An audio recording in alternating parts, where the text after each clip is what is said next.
These are the AirPods MAX. They're sleek, stylish, and they're $600. But are they worth that price? Let's find out.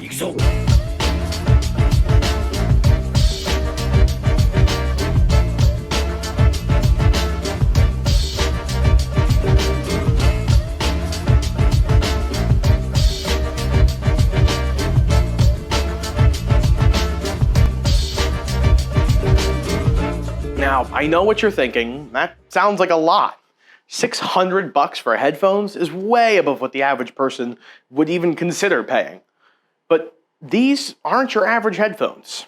While one might argue that they don't always stack up in terms of battery or sound quality, they really are incredible.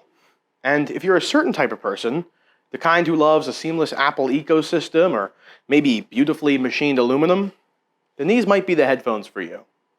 Okay, let's start with specs. There's actually quite a lot to cover here, so let's just go through a list. The AirPods Max have dual H1 chips. That's the main computer that allows them to connect to other devices, controls their sound, dampening, noise cancellation, and quality, spatial audio, everything. The system on chip for Apple headphones. This is the same chipset in all current AirPods models, not including the, as of the recording of this video, upcoming AirPods Pro 2, which will be the first headphones to get the H2 chip. They also contain 8 active noise cancellation microphones for active noise cancellation. But 3 of these microphones are shared as voice microphones, recording your conversations over the phone, or if you're using these to record audio.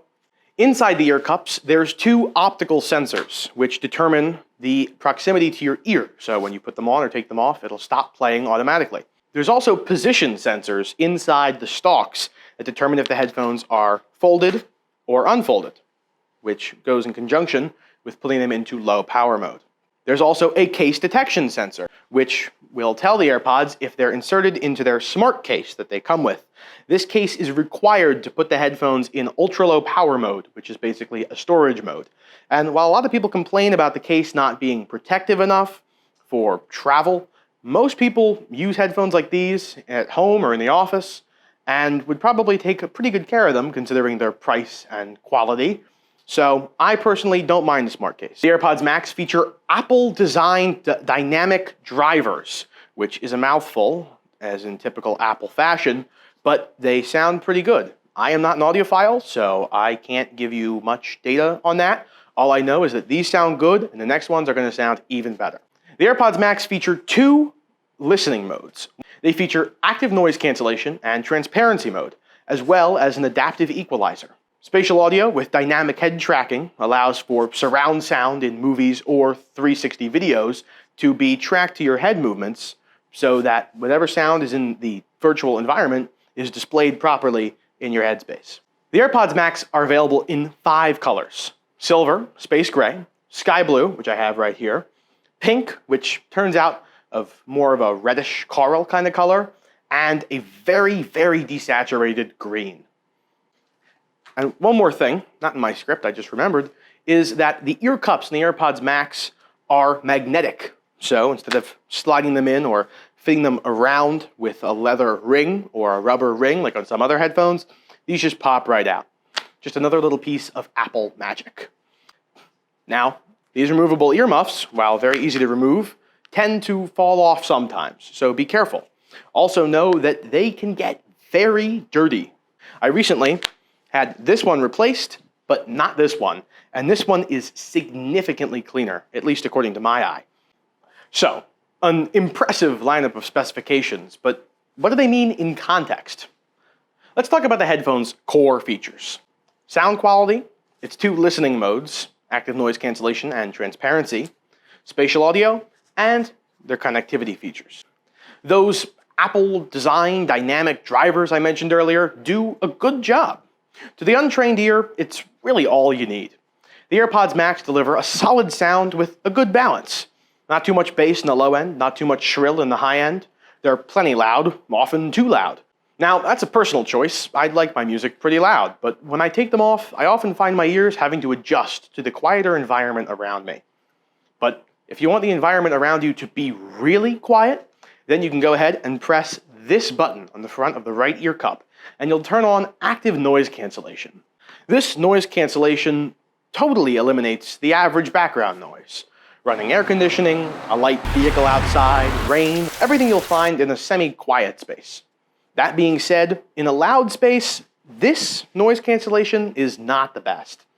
Noise cancellation on the Bose QC45s is generally considered better, as well as the new Sony WMXB1000 Mark Vs. But, that being said, it does stop you from getting hit by a bus or a truck, as this active noise cancellation tends to almost always let voices through in any circumstance, unless of course you're playing music, in which case you are more than likely to completely drown out the remaining sounds from the environment.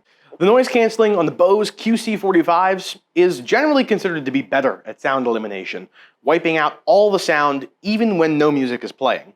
And those are almost 200 clams cheaper. The AirPods MAX, on the other hand, tend to let in voices and loud noises even when noise cancellation is turned on.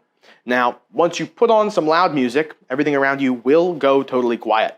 But if you're just hoping to sit, work, and cut out the background noise, these might not be the headphones for you. Now, that being said, the AirPods MAX do have another listening mode.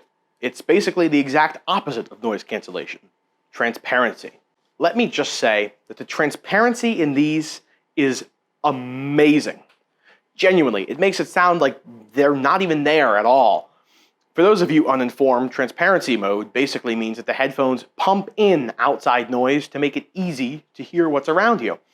And with those 8 microphones I mentioned earlier, this does a fantastic job. If you want to talk to someone at a coffee shop or on the street, you can just press a button and not have to take your headphones off at all. This feature was on the AirPods Pro as well, and while it's still great on those, it's perfect on these. Now, the next feature that Apple loves to boast in these headphones is spatial audio, which is basically just surround sound that moves with the movement of your head. The other feature that Apple loves to boast in these headphones is the spatial audio, which basically is just a head tracking enabled surround sound that lets you watch a 360 video or a movie and have everything around you be exactly where it is in the virtual environment. And it works really well. However, I find myself using it very little. Not a lot of music is supported in spatial audio. God knows I don't use Apple Music, which is basically the only place that you'll find that. And while I do find the stereo sound in this to be incredible, spatial audio, especially with head tracking, is useless. Nobody watches 360 videos, Apple. Why do we need this? But for me, the thing that makes the AirPods MAX really, really great is their connectivity. These headphones are just like any other Apple product, perfectly and seamlessly integrated with the rest of the Apple ecosystem. If you have an iPhone, Apple Watch, iPad, or MacBook, or just a regular iMac, then these are the headphones for you. AirPlay allows for seamless handoff and connectivity between all devices.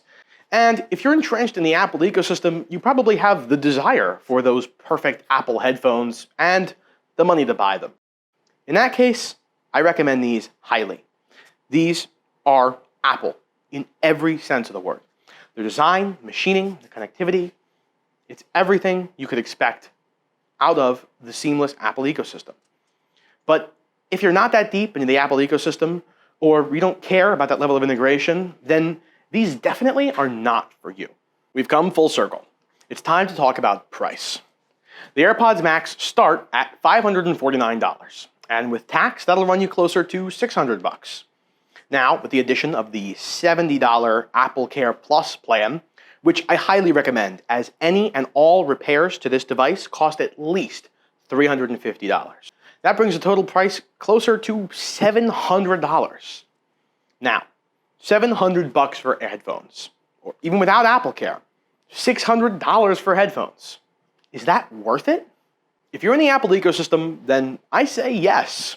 The seamlessness is fantastic, and it helps you save a lot of time reconnecting and disconnecting from each of your phones or iPads or computers back and forth, which is something you're going to have to do quite frequently if you use your headphones for a lot of repeated work. Now, if you just want to buy them standalone, then don't. If you have an iPhone, you'll be better off, but If you have an Android, then you're missing out on all the special Apple connectivity traits that make using the AirPods a breeze. There are cheaper headphones with similar or better noise cancellation, and headphones in the same price bracket with better sound quality, like options from Bang & Olufsen or Sony. Now, you won't get the best transparency in the business. Samsung, Sony, all these other companies, they do not compare to the transparency in this. But to you, that might not be worth the price of admission. Additionally, you might just not want to pay this much for the style. Or maybe you will. Personally, I love the look. It's simple, minimalist, simultaneously from the past and from the future. And it's a very, very, very high level of build quality. The aluminum is machined to an exacting standard, and every single inch of this device is thought through, from its comfortable headband to its comfortable ear pads. But if you don't like the look, it's not worth the money. As I said, the headband is comfortable and stylish, and the digital crown is a joy to use, in addition to being just plain effective.